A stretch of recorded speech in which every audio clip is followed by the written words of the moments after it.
Shalom, Jemaat Bethany Sydney at Home yang dikasihi Tuhan.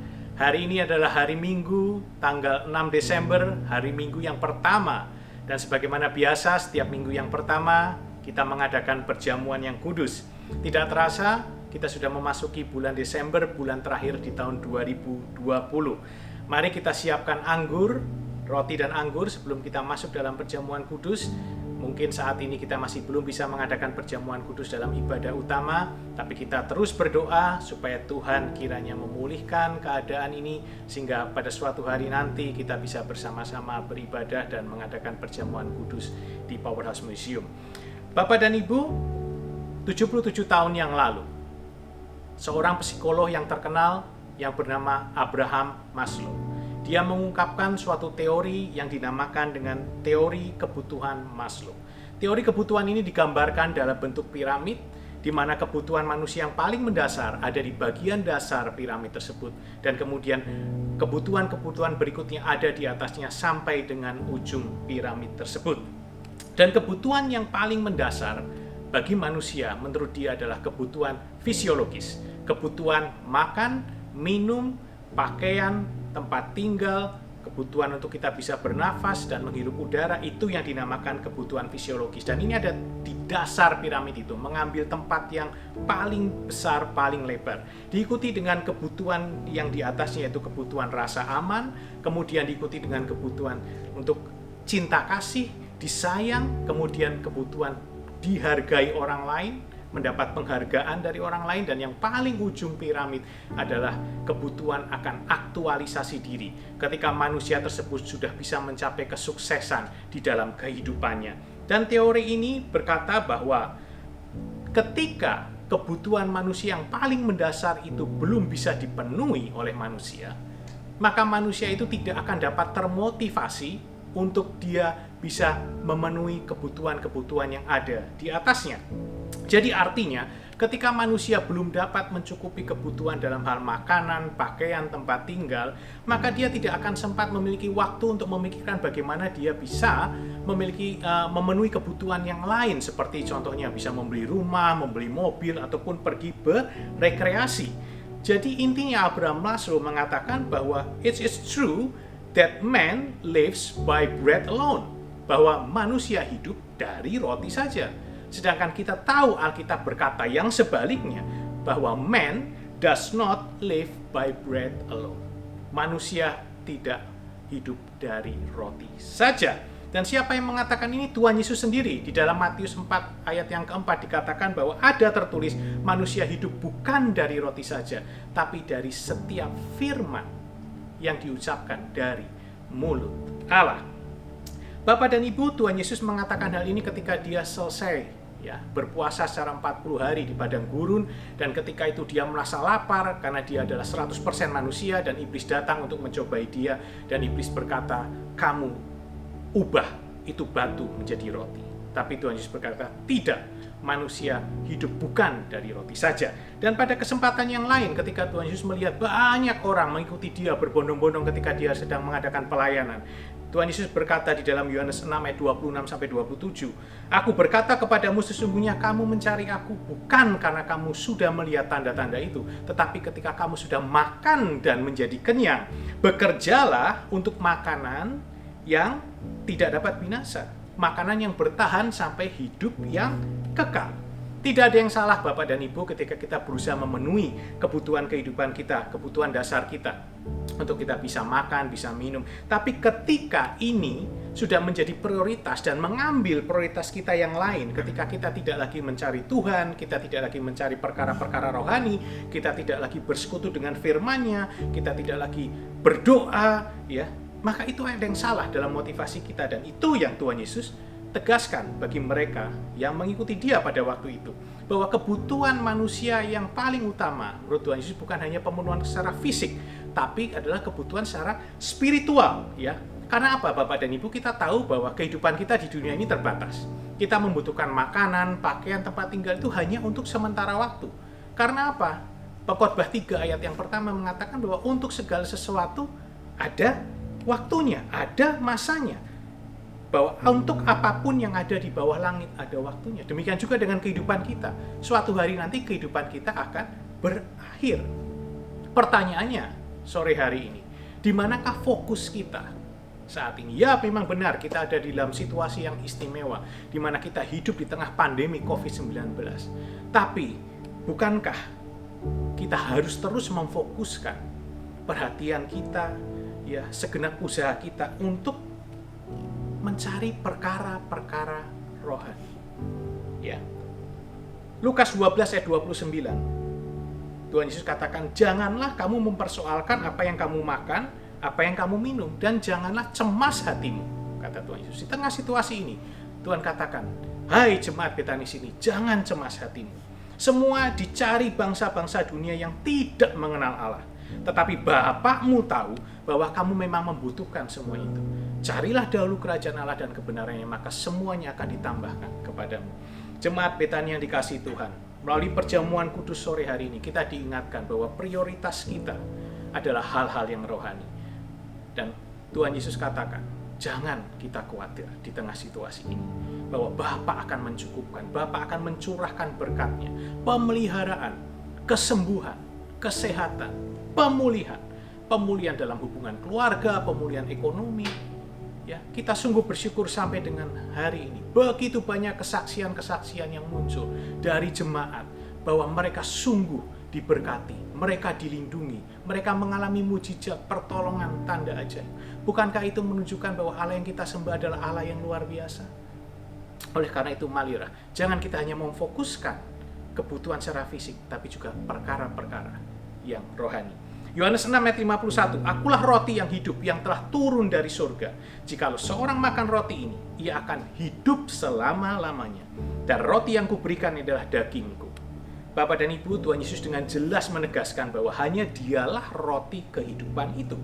Roti yang mendatangkan hidup yang sesungguhnya. Roti yang turun dari surga. Ya, ketika kita merasa lapar, ya, kemudian di depan kita ada roti. Roti itu tidak akan bisa bermanfaat apa-apa kalau kita tidak mengambil roti itu lalu kita makan, dan itu menjadi kekuatan bagi tubuh kita. Demikian juga roti hidup itu, Tuhan Yesus itu. Pagi hari ini jika kita sebentar akan makan tubuh dan darahnya, minum darahnya, kita percaya bahwa ketika kita makan roti itu yang merupakan lambang daripada tubuh Kristus yang sudah dipecah-pecahkan, diremukkan untuk pengampunan dosa kita, itu akan mendatangkan juga bagi kita kehidupan. Ya, Yohanes 6 ayat 53, "Maka kata Yesus kepada mereka, Aku berkata kepadamu, sesungguhnya jikalau kamu tidak makan daging anak manusia dan minum darahnya, kamu tidak mempunyai hidup di dalam dirimu. Barang siapa makan dagingku dan minum darahku, ia memiliki hidup yang kekal. Barang siapa makan dagingku dan minum darahku, ia tinggal di dalam aku dan aku tinggal di dalam dia." Jemaat Betani Sydney yang dikasihi Tuhan, kita harus makan roti ini dengan iman percaya, dan maka kehidupan itu akan ada di dalam diri kita. Kehidupan ini berbicara adalah relationship kita dengan Tuhan, hubungan pribadi kita dengan Tuhan, di mana Tuhan tinggal di dalam kita, kita di dalam Dia. Jadi relationship dengan Tuhan itu bukan hanya sekedar ketika kita hidup di dalam dunia ini, tapi juga ini menjadi jaminan bagi kita bahwa relationship ini akan membawa kita untuk mencapai hidup yang kekal. Dan kita tahu bahwa ketika seseorang memiliki relationship itu hanya berlaku ketika orang itu masih hidup. Ketika dia hidup, maka dia bisa memiliki relationship dengan orang yang lain. Ya, kadang kita mengatakan ya kita memiliki kehidupan, tapi belum tentu kita memiliki relationship dengan Tuhan. Bapak dan Ibu, sesungguhnya ketika kita hidup, tapi kita tidak memiliki persekutuan pribadi dengan Tuhan, keadaan kita adalah sebagaimana apa yang Alkitab katakan bahwa manusia rohani kita itu mati. Ya, walaupun secara kehidupan fisik kita masih bisa berjalan, masih bisa melakukan tindakan apapun, tapi sebenarnya manusia rohani kita sudah mati. Ya, sebagaimana Roma 3 ayat 23 mengatakan bahwa semua manusia telah kehilangan kemuliaan Allah. Semua manusia telah berbuat dosa. Dan oleh kasih karunia telah dibenarkan dengan cuma-cuma karena penebusan Tuhan Yesus di atas kayu salib. Hubungan kita perlu dipulihkan, hubungan kita perlu diperdamaikan dengan Allah. Dan itu yang dilakukan Tuhan Yesus di atas kayu salib ketika Dia mati menebus dosa kita. Dan yang kita lakukan adalah kita menerima korbannya di atas kayu salib, kita menerima pengorbanannya, dan dengan penuh rasa ucapan syukur pagi hari ini kita bersekutu dengan tubuh dan darahnya. Ketika dia mati di atas kayu salib, kita diperdamaikan dengan Bapa. Bahkan lebih daripada itu, kita diangkat menjadi anaknya, menjadi ahli waris kerajaan sorga, dan kita diciptakan menjadi manusia yang baru. Bapak dan Ibu, saya undang Bapak dan Ibu bisa bangkit berdiri. Kita akan mulai perjamuan kudus pagi hari ini. Mari kita angkat roti tinggi di atas kepala kita. Oh haleluya. Dan kita buka roh kita terima firman Tuhan. Sebab apa yang telah kuterima daripada Tuhan, kuteruskan kepadamu. Bahwa Tuhan Yesus pada waktu malam ia diserahkan, ia mengambil roti. Dan sesudah itu ia mengucap syukur atasnya. Ia memecah-mecahkannya dan memberikannya kepada murid-muridnya dan berkata, ambillah, inilah tubuhku yang diserahkan bagi kamu. Perbuatlah ini menjadi peringatan akan aku. Jemaat Betani Sydney yang dikasihi Tuhan, roti yang kita pecah-pecahkan dan yang kita angkat tinggi, bukankah itu menandakan iman dan persekutuan kita dengan tubuh Kristus? Haleluya. Kita makan di dalam nama Tuhan Yesus.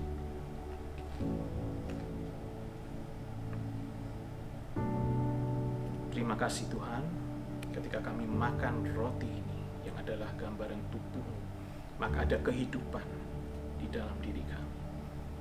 Terima kasih Tuhan, kami memiliki janji-janji itu, kami memiliki Tuhan segala janji yang terbaik yang Tuhan sudah janjikan dalam kehidupan kami, baik kehidupan kami saat ini maupun di dalam kehidupan kami yang akan datang.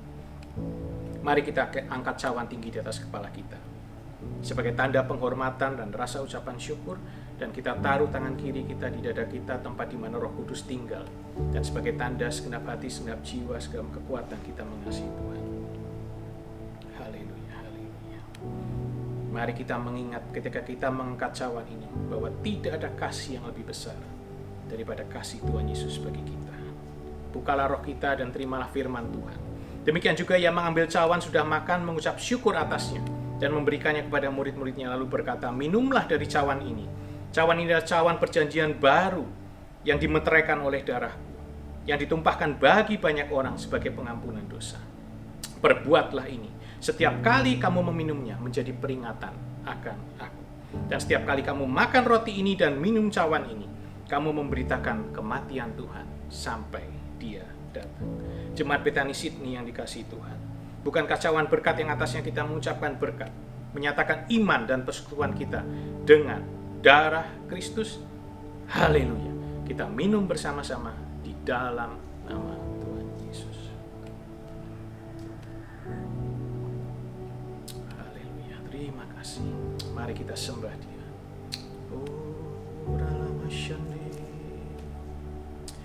Oh, oh, haleluya.